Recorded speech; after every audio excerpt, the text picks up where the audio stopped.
Hi, my name is Becky. I'm a former Republican from Ohio, and even though I'm not really a member of the party anymore, thanks to Donald Trump's influence on it, um, basically everyone I know and care about is still a diehard Republican, and they're deeply influenced by this institution. And if you are a senator of the Republican Party, you have a moral obligation to show leadership when it comes to the impeachment trial.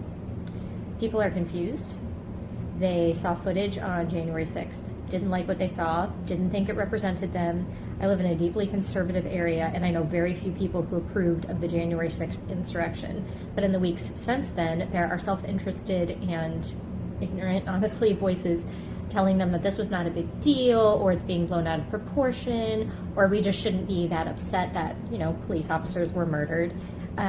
And especially that Donald Trump had no role in ginning up the anger by perpetuating lies about the election for months before the election even took place.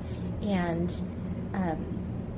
in years to come, do you want members of the Republican Party to say, my leaders stood up and said they weren't willing to harbor extremists as part of the party. They weren't willing to harbor sympathies towards terrorists. They weren't willing to allow police officers to be assaulted on government property?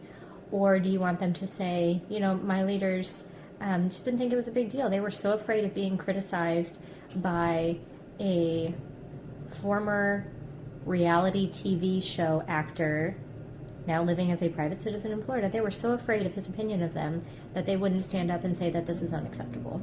If you're a United States Senator and you're a Republican, you have a duty to stand up against this kind of behavior, or we're going to see more of it in the future.